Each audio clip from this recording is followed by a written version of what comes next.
Hey everyone, welcome to Outside the Walls. My name is John White. I'm Casey McDonald. And today we are joined by Matt Love. Matt is the preacher for the Beebe Church of Christ.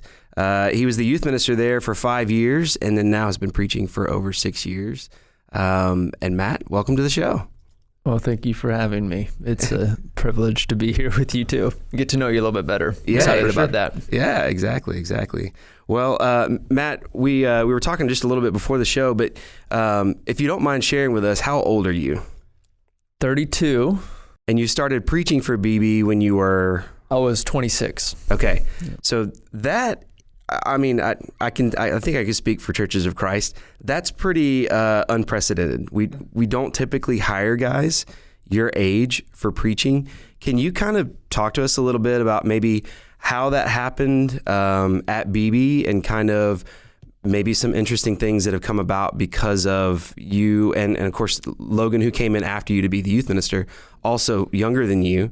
Very interesting dynamic. So can you talk to us a little bit about what that was like and how that came about and just go through that? Yeah, that's interesting. And then you've got me thinking a little bit about how many younger people are going straight into preaching in Churches of Christ. And I can think of several who've done that, but why there doesn't seem to be just a huge number of those younger people that enter straight into preaching. I'm going to be thinking about that some. So that's interesting. But yeah, I started there when I was 21, I think, in 2010.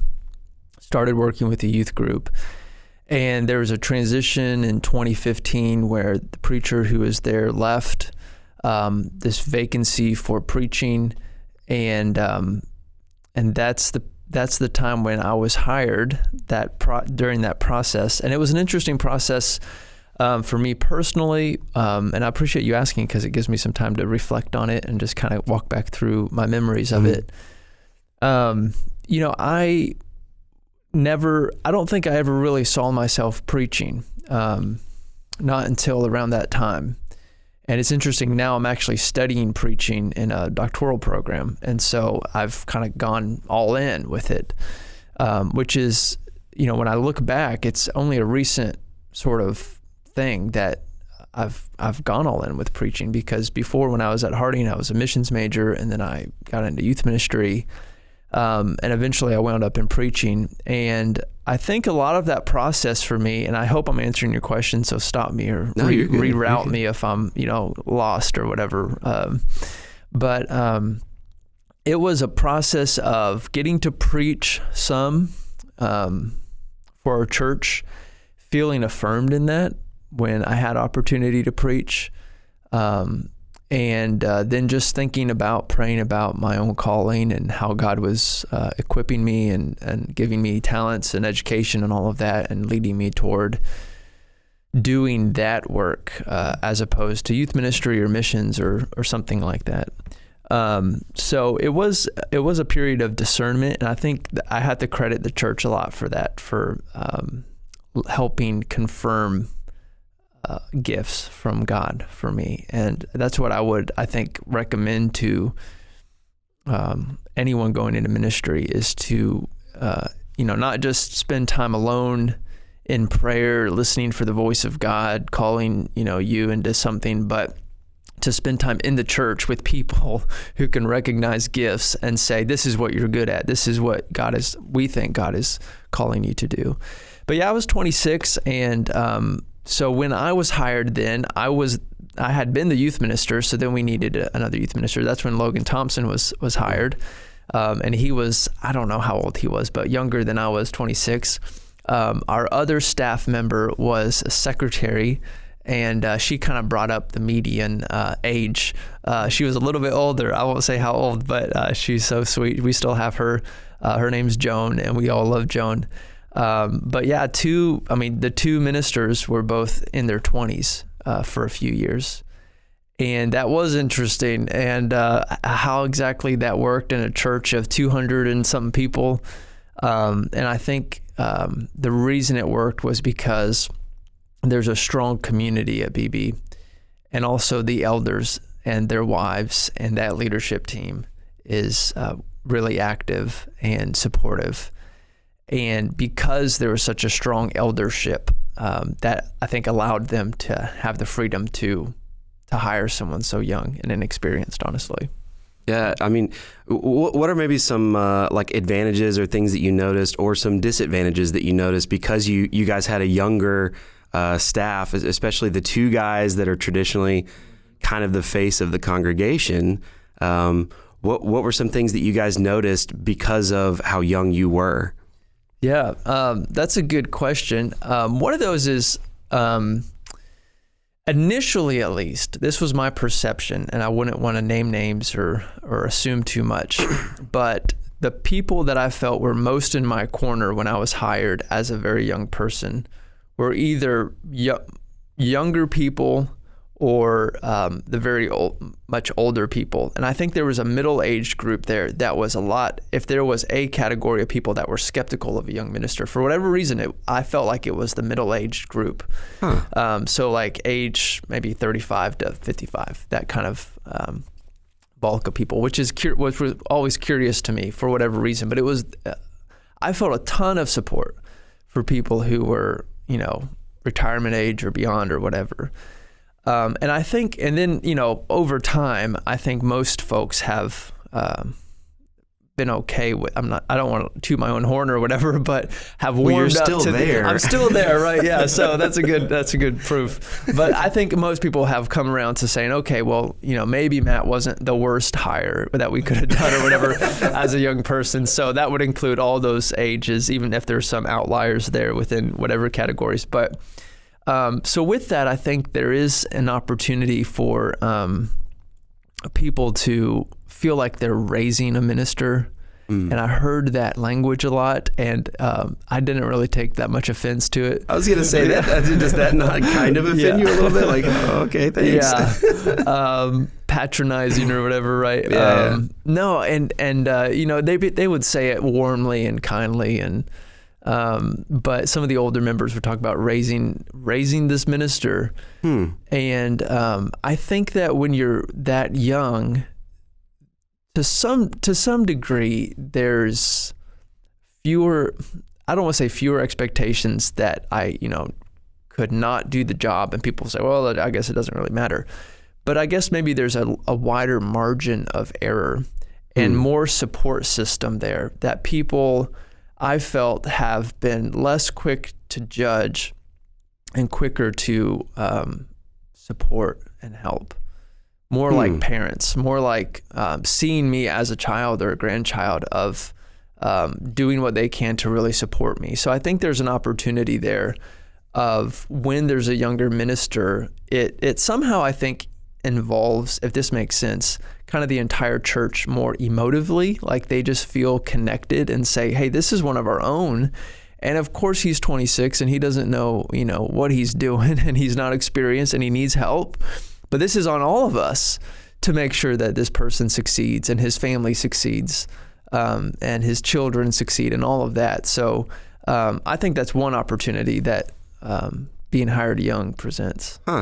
That's interesting, because I think the traditional model is usually like we see the youth minister, like that's the kid that we're raising to, oh, well, someday he'll, I don't know, what, graduate, right, or, become a real minister. Yeah, you know what I mean? Well, like they that said language. It then too. They said it when I was, they've not stopped saying it. So that's the traditional sort of path that a lot of guys take, is sometimes they're in ministry and maybe an associate role or a youth ministry role, and then they end up preaching. So you're kind of saying that they took that as like, hey, we want to see this guy succeed, and we know he's young, and that's intentional. Right. Absolutely. Yeah. And I've felt that for the last 5-6 years now, specifically. So you mentioned that middle-aged group that was somewhat skeptical. What would you say, was there an intentional approach to trying to build relationships with that group, or did it just kind of happen with time? How did that come about? Yeah, that's a great question. I think that it really just happened with time. For a younger person to be hired, I mean, I feel like I'm fairly aware of my limitations and things I'm not good at. And if you guys ask me, name 10 things that you're not good at, I could tell you within, 20 seconds. All right, well, that's the next question. I'm ready. Yeah. I'm pretty self-critical. I think that I'm fairly self-aware. And, so like part of it is just recognizing, hey, these people have a point. I mean, it's not all just bias and negativity. Like, I am a young person and there's a lot of things I don't know. And to hire somebody in their 40s or their 50s or whatever, would have other benefits. So part of it was just being, trying to be humble enough at least to recognize, hey, there's something to this. And with any kind of, any position, you've got to earn it and stay in it. And it's not just a matter of making a good first impression or saying the right things, but it's just being in it and sticking with it and working hard in it. Yeah. There's probably no better way to diffuse a critic than for them to give a criticism and be like, yeah, you're absolutely right. Like how, and all of a sudden, like, it takes all the steam out of their That's right. So, yeah, and, for someone who's older, if, again, a hire of a 40-year-old or a 50-year-old or something, there's benefits to that, but there's also drawbacks to that. So, I think any age that you would hire a young minister to do whatever ministry, there's benefits and advantages to that. So. Definitely. When I think back to like starting here, we were talking about this with Luke Dockery over at Cloverdale last week, and it's like when I think back to being 24 and getting hired as a youth minister, like how I got hired, why I got hired, it's all part of God's plan. But I definitely am like, man, me at 24, there's so much of a difference between me at 24 and me at now 10 years later. I'm like, how do we make that through? But traditionally, we want our preacher to kind of already be that guy that's in his 40s and 50s that has that life experience ahead, sort of behind him. Right. I've heard that the ideal candidate, I forget who I've heard this from, the ideal preaching candidate or whatever is like 35 years old with 20 years of experience and, 3 kids or whatever. And 3.5 kids. Okay, so this person doesn't exist. And I think there's one of the reasons why I am very proud of our church at Beebe is that mindset. Because if there aren't churches that are willing to take a risk and put in the work to raise, quote unquote, raise ministers, hire young ministers and work with them, then who's going to do it?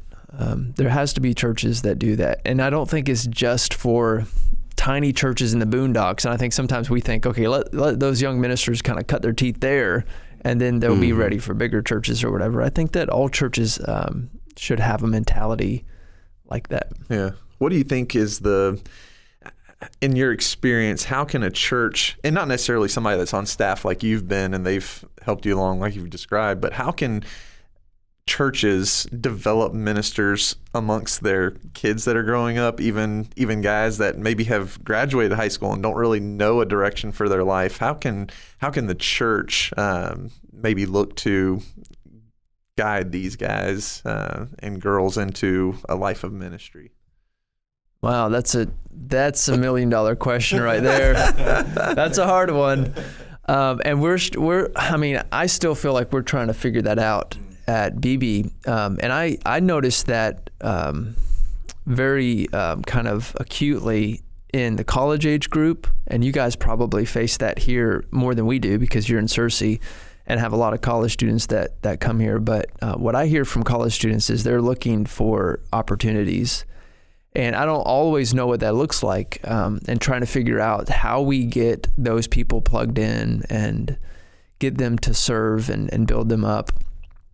But I would say my number one answer for a college age student or someone who wants to grow and serve is that starts with being a part of the church. That starts with being present and coming to small groups and coming to different services and service opportunities and helping when there's a need, and just being a member of the church, being a full-on member of the church is where I think all of that begins. And there's no kind of shortcut to that, well, I can just do ministry or train me for ministry, kind of this, we talk, Mickey Mouse here kind of thing with youth ministry, right? But like the same with, I don't know, with ministry, that you can't just kind of float off as an island and grow and then come and serve the church sort of as an appendage or something onto the body, but you really have to be part of it, to be within the body in order to serve the body. Well, it's interesting that you brought up this idea of expectations, because that's something that Luke also talked about. When we hire youth ministers, we typically are looking for this certain demographic of guy, right? Because in a traditional model, we need that guy to be a lot of things and to do a lot of things. And then our reflection on that was like, that's a tall order. Like that's a very difficult person to find, because you're asking a lot of that. Is there a sense that like churches really need to, I don't want to say lower expectations, but set a different standard for how they go about hiring any position, but especially a preaching position, to maybe think about, we know from the get-go that this guy is not going to be a 35-year-old with 20 years of experience, right? That he's going to be someone that we're going to shape and mold, and that there's some benefit to that.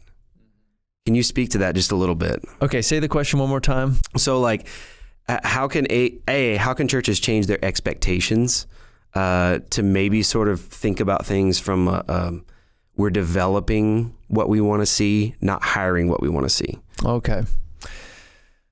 Well, boy, these are good questions, and I'll be honest. Some of these are like new for me to think about from the other side of it. Instead of as one who was hired, being one who's thinking about hiring or whatever. As a church board or a eldership or whatever.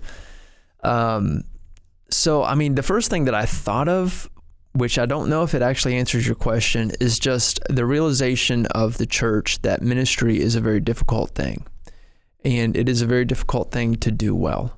And I think the longer that I'm in it, the more that becomes clear. That, younger, I'm still young, but when I was 10 or 12 years younger doing this, very idealistic, and felt like it was kind of simple. I just had to press these buttons and do these things, and boom, you change lives and, grow the church and all these things that you wanted to do, but thought they would just come overnight and simply and easily.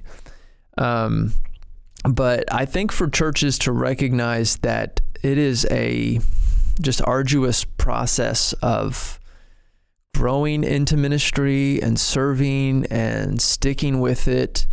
I think just appreciating that a little bit more would maybe be the first step. That it's not a matter only of, did you get some sort of Bible education or whatever, but there's a lot more to it that would help a person to grow to be a minister that churches want to be proud of. So part of that, I guess, is putting the onus on the church of like, you are responsible for this. And you mentioned, Casey, just a moment ago, raising younger people to be ministers, and what does that look like? And I know, lads leaders or leadership training for Christ or those sorts of things. How do we get our young people not just to have fun in church and to have a pleasant experience, but to grow up and feel like responsible for the church and take care of it and serve and those things. So yeah, I think a lot of it starts with churches really taking ownership of that process. And it may look like you're raising a minister for another church down the road. Maybe it's one of your young people who goes serves, in another state or something. But every church, I think, ought to be part of that process and see themselves as part of that process, because we can't outsource that work to Harding or HST or other colleges or or expect other churches to do that for us, so that we reap, their harvest. Right. All of us are in this. And that may, I don't know. I'm from Ohio. I ended up in Arkansas. So Beebe had no part in raising me before I got there at age 22. But they have since then. And I look at Beebe, and they've raised other people who are still there serving, doing awesome work. So that's really neat. It's interesting to me that you're kind of reflecting on, too, the Harding experience. I went to Harding as well, youth and family ministry major. And when I think about my first a couple of years in youth ministry at 24, there were definitely like this skill set I did not have to be a minister. I had biblical knowledge, I had biblical training, but there's sort of a gap there. And this is not a negative reflection on Harding, because they said, we want to teach you scripture so that when you enter in that workplace, they're going to teach you and be the place where you learn a lot of these ministry skills. So I think that's really interesting for churches maybe to get that perspective on. You're not hiring a guy who spent 4 years, only taking youth ministry or preaching classes, right? Developing that skill as a minister. They took a lot of biblical knowledge. Now it's their time to start to learn some of those ministry skills. And your job is to help them learn them. Yes. And be patient. And as you both know, there are just so many things you just don't learn in the classroom, and you can't. You can't. And I think, earlier on, I had, again, graduating, and you do like your exit interviews and those things, which somehow I skipped mine. But like that whole process of like thinking about your education and what's missing. And I think one of the categories of classes that we're hardest on are those ministry classes of like, well, why didn't you teach me this, this, and this, and this? Mm-hmm. And maybe there's some adjustments that can be made in those classes, but the truth of it is you really can't learn these things without the experience. And I would also just encourage like church leaders, and I can say this because I've experienced it and received it from Beebe, from leaders there. I don't know who listens to this podcast, if it's just your church or other people too. It's out there for anybody. Okay, so yeah. I'm not just pointing the finger at Westside, because I don't know how the leadership works here. But raising the minister is, it's something that's bigger than like the ministry silo of like Casey or John or Matt. Like the church is raising the human being, the person. And I've experienced that at Beebe. But it's a holistic, I guess, understanding of the person who isn't just, we're just trying to help John be a better minister, but we're in the process of that. But also we want John to be a better husband and Christ follower. And it's kind of a holistic view of our maturation as people. And that's, I think, what churches can do, and what I've experienced at Beebe, how Beebe has supported me through difficult times, been community, friendship to me, beyond just direct emphasis, like direct helping of my ministry, if that makes sense. Yeah. What I'm kind of getting at.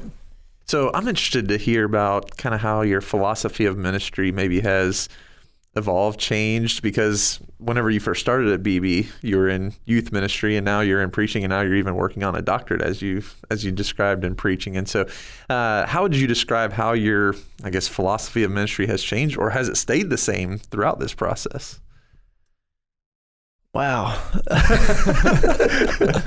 That's like a paper I would write or something. Right. So I'd spend a month thinking about. Or what would you add to your philosophy of ministry? I mean, what's something that you've discovered being a younger preacher that you would say, hey, this needs to be something, this not only has become a part of my philosophy, but also is something valuable for lots of other preachers to hear, young or old? Yeah, so what a good question, and I think I could answer that about 20 different ways, but at least one of the things I've been learning now and reflecting on now is what it looks like to find my specific voice. And I don't just mean preaching voice, but my own, I guess, place in ministry. And what I'm coming to realize more after 10 years of ministry and almost 6 years of preaching is that I can't do everything. And I suspect that is a particular temptation at a church the size of Beebe, that it may not be, I don't know, I don't have this experience, but I'm just kind of wondering here.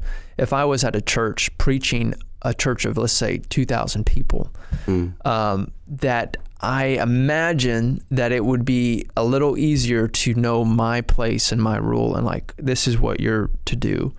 And we have, a staff of 30 people that are doing these other things.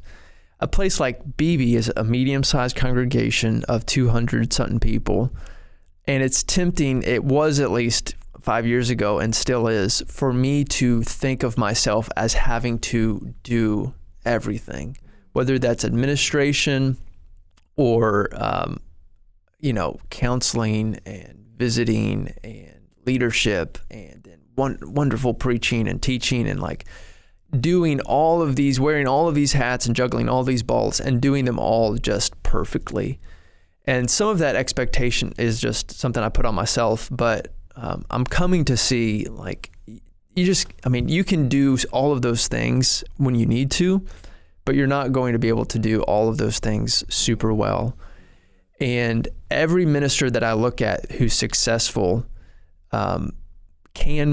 is competent in many of those areas, but probably has one or two things that they really excel in.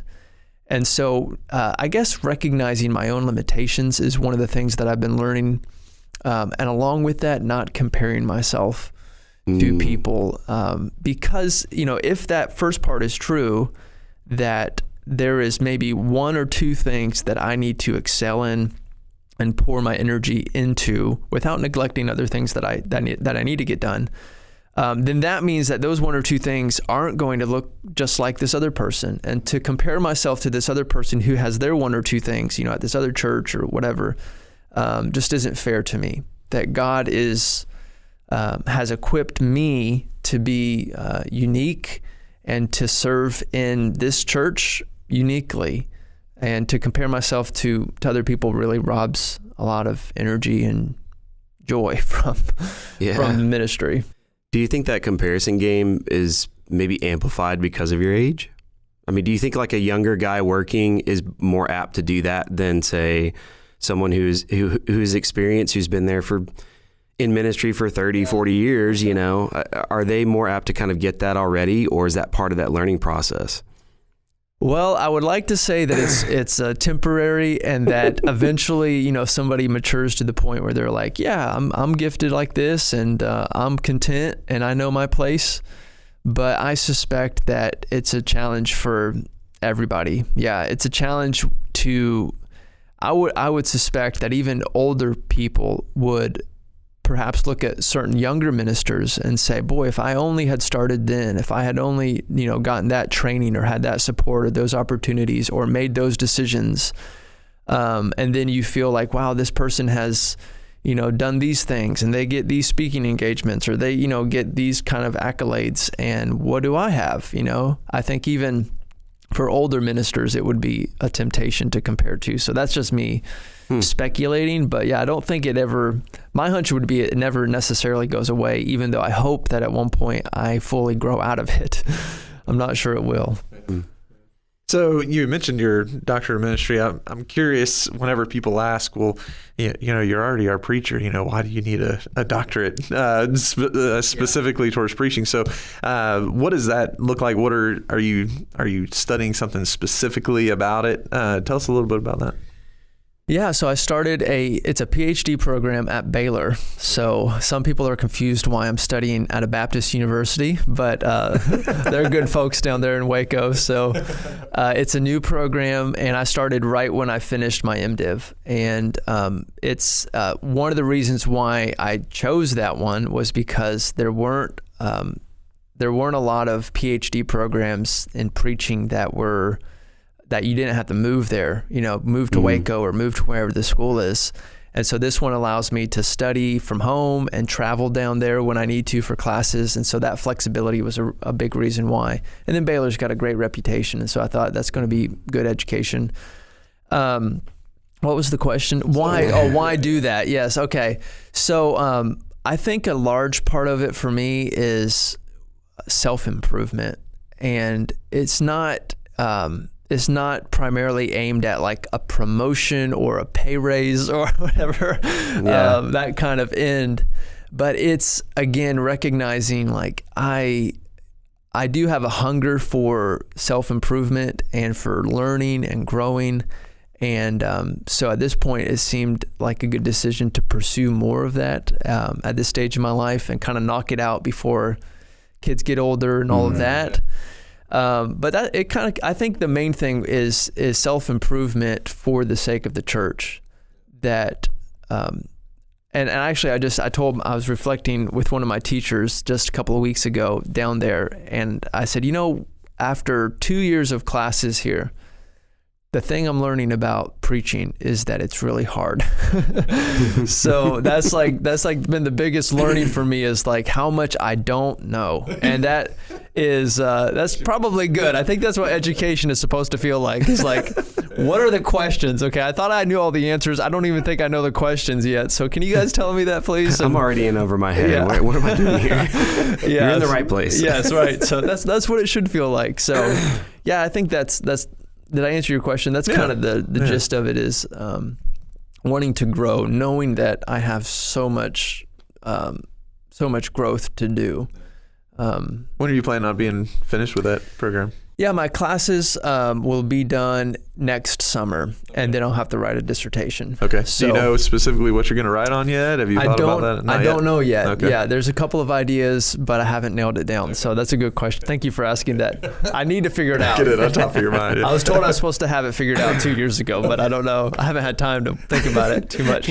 You're working. You're not just studying, yeah, right? That's right. I got a lot going on. Yeah. So what is maybe some advice that you would give to churches to maybe help them start to understand this growing and minister dynamic? Let's say someone's listening and they're like, okay, cool. I think that's a great idea. What's maybe some advice that you would give just generally about hiring a young minister and helping them along? Well, I'm thinking of specific people in our church who have supported me. When you ask that question, I think of people's faces who I think have done that really well. And I think it looks like including this person. It looks like getting their input on things. Like, I think of one of our elders in particular who asks me what I think about things and what I would do in certain situations. And I have a hunch that he's old and wise and smart, and he doesn't need me to chime in on this. He knows what I'm going to say, or, whatever. But that he asks, and involves me in the conversation means a lot, and is part of that kind of growing. And so, yeah, just including them. Our elders have meetings on Monday nights and Sunday mornings, and for the most part, I try to be there for those. I've kind of fallen off recently with different reasons, but the door's always open to elders meetings for them to involve me in those discussions. Part of what helped me get hired as a preacher, by the way, and I think this is kind of assumed in this conversation, is that I was there for 5 years in youth ministry. So there was a difference in, they didn't just hire me as a 26-year-old off the street that they didn't know or had a couple good recommendations and said, well, we think this guy can do it. But I had been there for 5 years.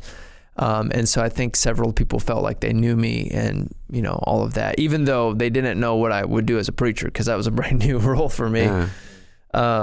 So that relationship, knowing someone, going out to eat with them, visiting with them, having them over to your home, including them, is kind of a first step, if that helps answer your question at all.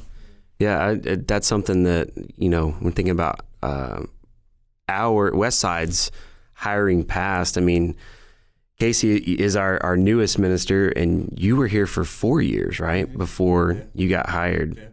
Yeah, I was serving as a deacon before I was hired on as staff. Yeah, and certainly that's proven to be a good hire, and I think reflecting on that and what you just said, I think more churches need to look internally first and ask, do we have someone that's kind of already in this realm or thinking about these things or has served in this way before that everyone has appreciated and liked?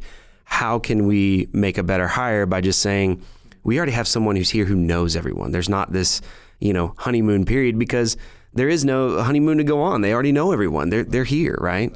I think that's so important. That trust and relationship, I think, is one of the biggest pieces. It's not, I don't want to say there's only two pieces here, but the trust and relationship versus the education and training. And I know the trend, as far as I can tell, is for churches to look internally, prefer to hire someone that they trust and know, and then to get them the education, rather than vice versa, to hire from outside someone who has, a degree or whatever, and then say, well, we'll get to know them. because trust is so important. And with trust, there's so many different parts of that. But just knowing them, knowing that they're going to be trustworthy person in your church and your church community, and get the job done and work hard and all of that. And that's something that you don't always know when you hire someone, cold with a degree. Yeah. How would you encourage somebody that might be looking for a life direction and they're kind of tinkering with the idea of getting into ministry, whether it's youth ministry or preaching, and whether they're in college or getting ready to go to college? How would you encourage somebody that would be a positive route for their life? Okay, ask the question again. I was thinking one thing until the very last. How would you encourage somebody that might be flirting with the idea of getting into ministry? They think that might be something that they would like to pursue. Okay, so encourage them to go into ministry. Mm-hmm. Yeah, what's some advice maybe you'd give them? Yeah, well, okay, I am, even with my last comment notwithstanding, I'm a very big believer of education and degrees. So obviously I'm still going to school. My wife said something the other day, like, you've been in school since you were 5 and you haven't stopped yet. So it's like no breaks. I've had like a semester or 2 off, but she's like, when is this going to end? So no, I obviously love education and I believe in it. And I think it's really important in our churches. I remember teachers, John Fortner was one that I can remember, Old Testament. You remember John Fortner? Mm-hmm. And he said, I remember one time in class, he said, if you're going to be in ministry and, really long term, his suggestion was that you get a Bible degree and even go on and get a master's degree. He saw education as just this vital component to ministry. So I know plenty of ministers who haven't done that. And it's not to say that you can't be a minister or a phenomenal minister without education. That's not true. But I do think there's something there. It's not just the knowledge, but it's also the community of people the network of people, the conversations that you can have, the kind of vulnerability that you can have with those teachers outside of your workspace is so vital. But the other thing that I would say to younger people wanting to do ministry is either to be prepared to get in a church and stick with it. And that can start before you're hired. But there is no perfect church. There is no ideal church. There's no kind of like perfect, everything is just right, put together, the leadership's perfect or whatever. Every church is going to have problems. And for any of us, and you guys know this better than I do, you've been at this for, over a decade, as we've said, but that there are going to be plenty of times, seasons even in your ministry and in the life of a church that are just really difficult, that you think about quitting, that you think, why am I here? What difference am I making? Or it's not just personally and internal, but you think about an issue in the church, a problem that's going on, that's been going on about, whatever it is. There will be 10 million reasons to quit, to hop to another church. And it's not always wrong to do that. But I worry that people in my generation are too quick to hop. And even with church attendance, it's not even in ministry. It's just, well, I don't like it here and there's something better else down the road. And I think part of God's sanctification process in us can only happen if we keep our feet in the same place for long enough for him to do something. And if whether as members or as ministers, we kind of move at the first sign of trouble every time, then I suspect that God's not going to be able to raise us the way that he wants to. Yeah, there's something to be said for growth through difficult processes. I mean, the most challenging things in your life are often the things that when you get to the other side of them, you feel like you've grown the most, needing to learn, needing to change because of whatever that situation is. And yeah, if the answer is always, see ya. Yes.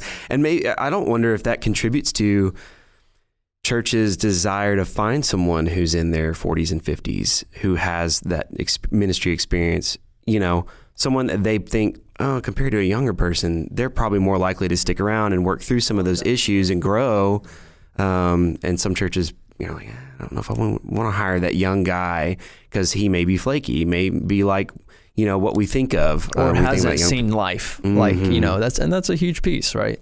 But there's also plenty of people in their 40s or whatever who have, hopped every couple of years or whatever in ministry. And so I guess there's no guarantees on that. Yeah. Well, going back to education for a second, you talk a lot about education, and I'm a big proponent of that. I love that. I didn't go on to get a master's degree. I'm not a master. I'm just a bachelor. But I have found it to be true that we talk about a lot in ministry about this sort of metaphorical well that you draw from. And really, you don't want that to be something that ever gets dry. You don't want that to be something that's no longer able to offer water. In fact, you really want for your ministry to come from a place of overflowing, right? And I deeply believe that, like, not just traditional education models, but just being willing to be well read, to really keep diving back into the Word, diving into other books that are contributing to that, helps sustain a minister over time, helps anyone really over time, but definitely someone who is teaching a lot, who is giving a lot. It's almost doubly important that they continue to draw. So I'm curious, what are some things maybe over the last year or through your doctoral program? What are some books? We always like to ask our guests, like, what are some books maybe you've read in the last couple years, in the last year or so, that have just really stood out to you? You're like, man, that one hit me hard and really changed a lot of my thinking. Okay. Wow. Well, I wish I would have had a book list pulled up for you guys. So that's a good question. So yeah, I've had to read a book or two in my program. That's true. I have them on my phone, but I'm not going to pull it out. Well, I don't have I can give you a specific list later, but I don't know if it would. We can add to it. Yeah, if it would appeal to our listening audience, some of the books that I've been reading. But just recently, my previous class, which is fresh in my mind, we studied the preaching of Augustine and John Chrysostom, and those are both 4th, 5th century guys, early church fathers. And, Augustine more so in the West, our tradition, and then Chrysostom more in the Eastern church. And I knew more about Augustine than I did about Chrysostom. But that was a very beneficial class. And I think just two things with that. One is reading sermons has been very valuable to me. And you guys probably listen to sermons or podcasts and that kind of thing. And I know for me, maybe it's just as a preacher, but that really fills me up. There's something about listening to the word preached well that is such a blessing any day of the week. And I know Timothy Keller, for instance, is one of my favorites that I like to listen to, but there's plenty of others. But reading sermons, and there are sermons by John Chrysostom and St. Augustine, and there's hundreds and hundreds of these, and to read them, they're not always right? Those guys, and there's things that we disagree with or not catch or whatever, but they were a blessing to me to read those. And the other part of that is to read old stuff. So like that's, those works are like 1,600 years old. And there's kind of this bias today. I mean, I think that we assume in any time period that the most recent stuff is the best stuff. That stuff that just came out in 2020 or 2021, this article or this book or this thing at the Bible bookstore or whatever, that's the book that I have to read. That's the next thing that's out. And that can be good to be abreast of those, works. But boy, the ones that have stood the test of time, there's something to be said there. The other collection of sermons I've been working through that I have just loved is by Fred Craddock. And I know there's a lot of haters on old Fred, but his inductive method and the way that he preaches, and it's very different than how a lot of our preachers preach. But he was reared in Disciples of Christ, which is a kind of cousin movement of the Churches of Christ. But I have really been blessed by his sermons that I've been reading. And that may just surprise you of like, I never would have thought to read a collection of sermons, or that sounds like the most boring thing that I could do is to sit down and read through like this collection of 50 sermons or whatever, or 20 something sermons, however many there are in that collection I'm looking at. But boy, I mean, at least Fred Craddock, it would surprise you. There are I'm reading through a sermon. I mean, it's 6 pages long, that's it. And, every sermon that I've read so far in that book there's been times when I've laughed, like he's hilarious. And then there's also times when I'm underlining and like, oh man, that hits hard. So maybe 2 unusual recommendations there. No, that's great. That's great.